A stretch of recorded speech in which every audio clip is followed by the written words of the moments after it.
If you're a small content creator, YouTuber, video podcaster, did you know there are places of opportunities to make money in your content?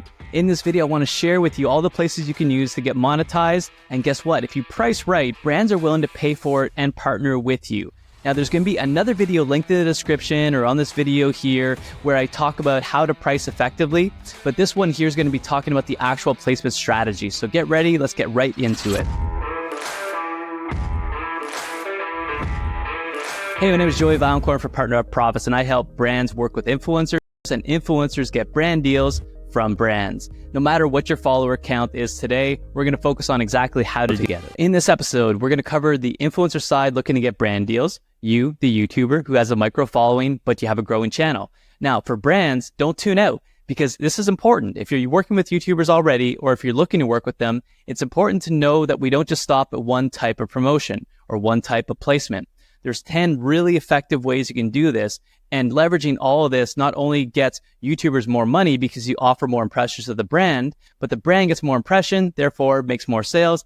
Everybody wins. So I went ahead and wrote down the top 10 things I want to focus on in this video for you, the YouTuber trying to monetize your channel. All right, so the first ad placement strategy are called pre-rolls. If you're not familiar with this, at the beginning of a video, typically after you've done your intro, you're going to drop an ad. You're going to mention the product. You're going to mention a link, a code. Go here to find out more about the product. That's a pre-roll, and it's a valuable piece of real estate because it's right at the beginning of your video. Number 2, mid-rolls. And as that name suggests, it's in the middle of your video.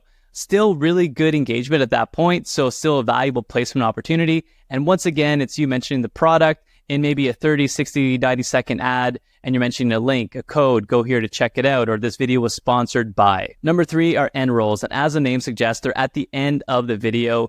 In the brand's eyes, at least from my perspective, they're the least valuable because not everyone's sticking around to the end of that video. So just know that it's the least valuable in terms of brand deals, but you can still do it and it can still add value to your channel. Number 4 are just organic mentions.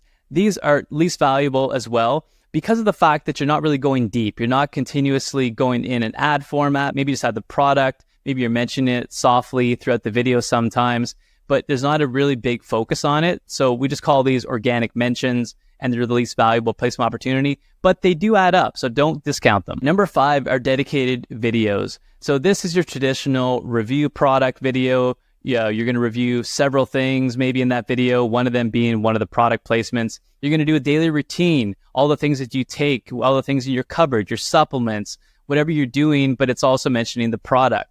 And then you also could integrate it with your program. So if you're talking about maybe your coaching program or whatever service you're offering or whatever you're teaching people, you're also integrating that promo within that video. Now, these are what companies usually want. They want a full-on dedicated video, so you can charge a lot more, anywhere from 3 to 5x the regular cost per mil or CPM cost that's associated based on your impressions. Number 6, this is just like a little sneaky one, and it's hard to measure impressions unless you can actually get the clicks and you're watching this in analytics. It's the description links. So again, you have to really make a hard push for people to go check out the description links, but sometimes people are checking them out, depending on what your content's about as well. People are more conducive to go check out the description, but just know it's an extra placement strategy that I add in the monetization plan for the brand when presenting it to them. Another creative way to insert the product or the brand into your stuff is your existing funnels. So in your videos, you've got the pre-rolls, you got the mid-rolls, you got the end rolls. Those are really in-your-face promotions. Imagine if you're funneling people back to a free product that you wrote. It's a PDF, it's a daily routine, it's something that adds value that doesn't ask for somebody to actually give money up front. So think about this. If you do that, you're going to add the product into the funnel. So where do they go to sign up for the funnel?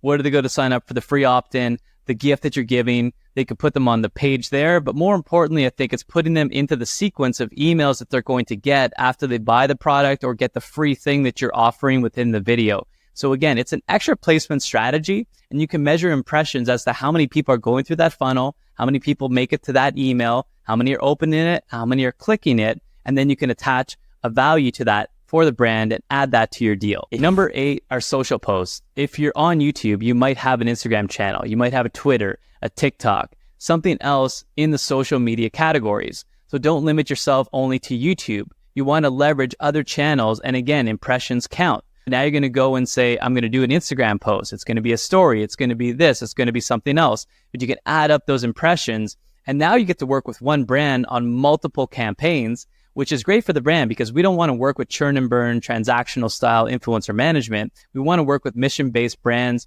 with influencers who want the best for the brand for a long-term strategy so that you don't have to do so much work. Number 9 are email newsletters. As you can imagine, if you do a YouTube video, you're probably emailing your list to announce that the new YouTube video is out or the new podcast is out or whatever content you're releasing that week.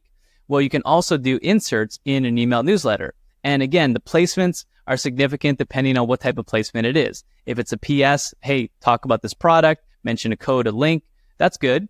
If it's a full-on newsletter feature of that product, that's even better. And you can charge a higher CPM for that. So just know that email placements are an additional source of revenue that you can also add as impressions for the brand. And number 10 ties all these together. Number 10 is licensing your content. So if a brand really likes what you did with a video or a user-generated content, what they call UGC, they can use them in their own ads. They can place it on their websites. They can share it. They can use your likeness to influence sales. You can then leverage that and license that to the brand for an extended period of time or take a percentage of either sales or net profits, depending on what the brand's willing to work with you on over time as they use your asset. So if you've already created the content, don't pass this up because it's easy money if the brand values what you've created and they want to use it in their marketing. And then a couple bonus ones that I already mentioned. If you have extra social platforms, you're going to want to use that. But you have a podcast too. Podcast is separate. You know, people who are watching a podcast, whether even today on my podcast, this is an episode in addition to being a YouTube video. They could be separate viewers, right? So they're separate CPM counts and separate viewerships where you can charge additional pricing for impressions on your podcast versus impressions on your YouTube. So you want to think of all these in silos, but then you want to build an omni-channel or full stack promotion to include as many impressions as you can for the brand so you can charge the maximum amount. And sometimes this gets built over time. Typically brands, you should be starting with like 1 or 2 channels. What's a primary channel? And if it's a YouTuber, it's probably the YouTube channel. So you start there. And if it goes well, you're going to move to maybe a social post. From a social post, then you go to an email newsletter, maybe a podcast ad, and then you start to rotate the frequencies of these because sometimes what happens is if you do too many ads, your audience gets saturated. So maybe you can only do 1 YouTube placement a month. Maybe you could do 4. It depends on how much frequency you have, but just know that the frequencies could change, but that the whole package should be built upon a long-term strategy and taking into account how much you can charge the brand based on frequency and not dilute the sales and the profits because ultimately the brand needs to make money. We want everyone to make money in this deal so that everyone's happy and that we don't move on to have to find new sponsors and the brand doesn't have to find as many new influencers. Let's work at a long-term strategy so that we all can win. And again, some people are simply not aware that they might be overpricing or undervaluing each of these placements. So for pricing, it only makes sense to watch the video and the episode where we go in depth on the topic of pricing. So again, check the description links, check the video that might be hovering around this video, but go into the playlist on how to get more brand deals because you really need to know how to price effectively. And there's one golden metric that you need to bring to every brand negotiation. And that's it for today's video. By now, you should have at least the top 10 placement opportunities that you can present to brands to try to get brand deals and build the omni-channel effect over time to increase your value and how much money you make from these brand deals. And brands, you should have now a new understanding of different ways you can monetize with YouTubers or influencers and check out the omni-channel effect because the halo effect is where the magic happens. Honestly, it's not just about one channel. It's not just about one ad or one impression. It's about multiple over time, belief, genuine authenticity from the influencer to the brand. And that takes time. And you want to structure deals accordingly. So make sure to check out the pricing video. Make sure to rewatch this if you want to go through and understand these a little bit deeper. And as always, if you like this video, go ahead and give it a thumbs up just to support the channel. We want more people watching this video, and check out more of the videos to find out more about brand deals, as well as check out more of the influencer marketing side for brands on how to work more effectively at scale with influencers. Thank you for listening. Thank you for watching, and we'll see you